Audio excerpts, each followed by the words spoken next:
looks like you came out victorious against this, undefeated welterweight prospect. So I guess what are the emotions now after, a comeback win like that?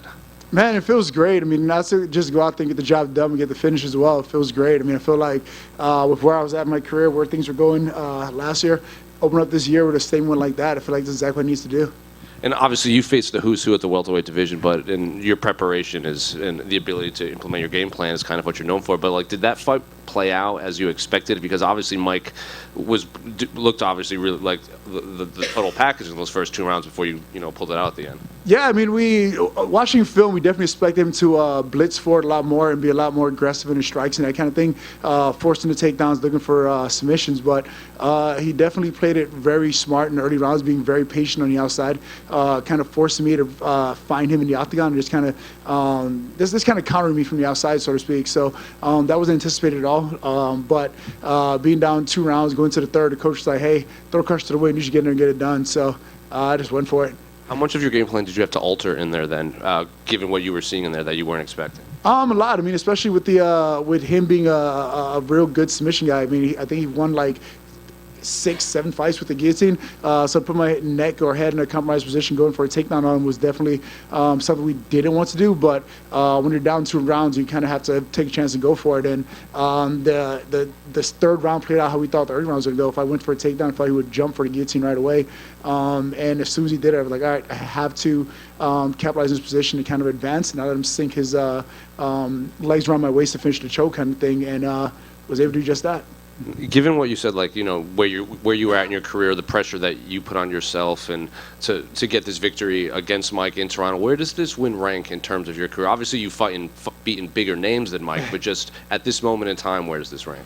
Yeah, it was huge. I mean, at the end of the day, I beat the who's who of MMA thus far, but the sports of MMA is very unforgiving. It's more so what have you done for me lately? So yeah, sure, I beat the Carlos Canes, I beat the Johnny Hendricks, I beat the Robert Lauders of the sport, but the sport of MMA has a very short memory, and it's more so all right, what have you done as of late? So to go out to get a finish of a young, up-and-coming guy in the UFC that was undefeated in UFC prior to the night, I feel like it was a great statement. I feel like I'm still able to hang with the best of them. The young guys, the old guys, whomever. So I feel like I went out there and did exactly what I needs to do. Those 3 names you mentioned, those are they fought 10, 11 years ago, and you're still fighting these guys who probably watched those fights when they were coming up. So do you think you get the credit that you deserve in the grand landscape of MMA, or is that something you just don't even care about? Honestly, I definitely call myself a time into sitting there thinking I need more recognition, blah, blah, blah. But at the end of the day, when my career is said and done, the recognition may come then. But as of now, it's just all right, just keep looking forward to the next one. Tonight was a great win. It was a great victory. I'm not completely satisfied with what I accomplished just yet.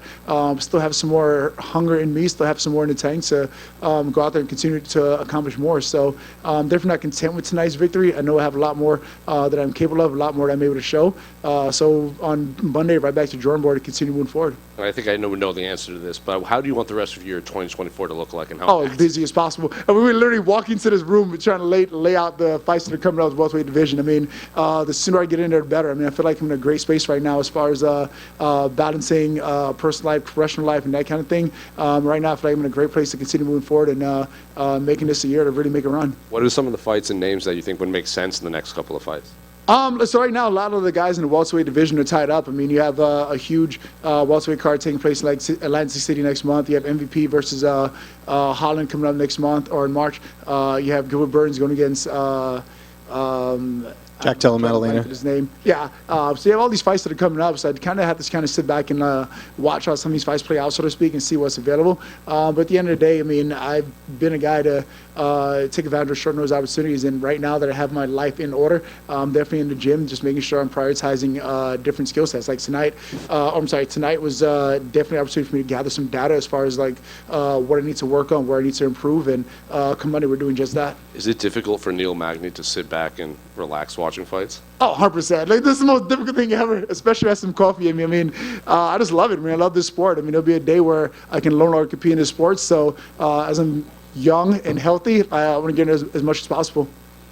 Neil, how different was this camp compared to the camp for Ian Gary? I know there was a short notice fight, but you had spoke about how you had a lot of things to deal with outside the cage. How much better were things going into this fight? Oh man, this fight, it was great. I mean, the way that things came together where I was able to actually prioritize my time in the gym and focus my time in the gym and actually beat her to train. I mean, going into Ian Gary fight and even the fights prior, like I'm sitting there trying to figure things out, like where I would get to the gym, I'll be there trying to train, and meanwhile I'm thinking of the 1,000 other things I have to do outside of the gym. So though I was physically in the gym, mentally I just wasn't present the last couple of fights. There was just so much going on in my life that like I couldn't really focus the way I needed to in the gym, but I feel like I'm finding a good spot where things are starting to settle, and I can continue moving forward, keep climbing. No babysitters quitting on you on the way to the gym. I remember you mentioned that last time.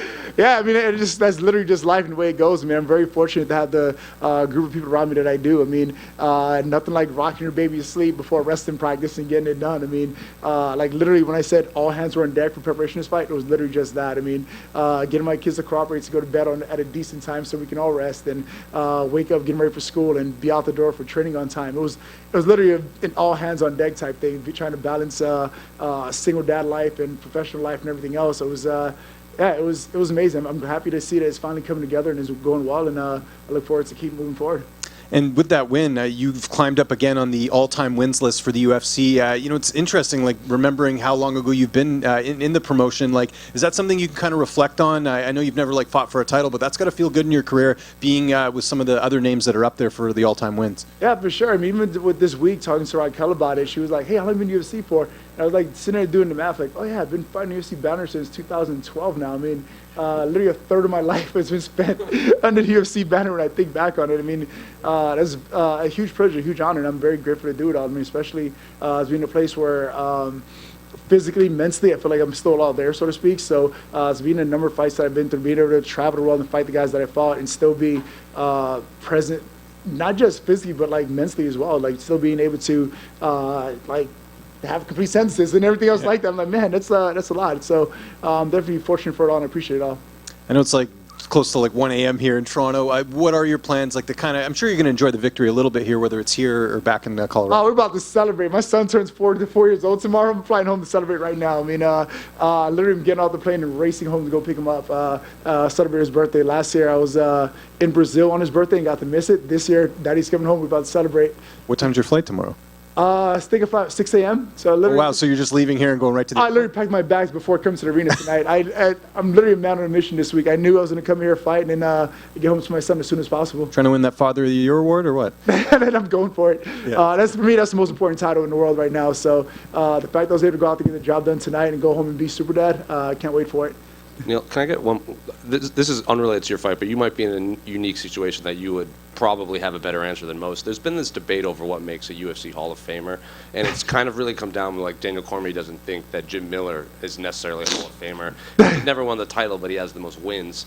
You're in a lot of these record books, but you never achieved the title. So I'm curious, like, what do you think makes a UFC Hall? Yeah, I mean, it's one of those things that if I sit back long enough and argue about it, like who's legacy, who's this, who's that, sure, like there'll be some guys that are going to discredit certain things, like, well, you never won a championship, or this happened, or this happened. I mean, at this point, I still haven't won a championship yet, could be said. But like when guys like Jim Miller were saying this, maybe his last fight, and some guys arguing that he may not deserve his chance in the Hall of Fame. I mean, if he gets it, great. If not, great. This point in my life, I'm just fortunate for all the things that this sport has allowed me to done. I mean, the number of lives I was able to affect and touch over the last 12 years through the sport of mixed martial arts, that's something no one else can ever take away from me. So whether I get recognition for the work that I put into being the Hall of Fame, great. But if not, I know the lives and the people this sport allowed me to touch, and that I'm forever grateful for. So if I get the Hall of Fame jacket, woohoo! If not, I'm fortunate to be able to help as many people as possible along my journey.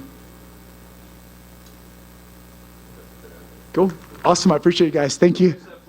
Yeah.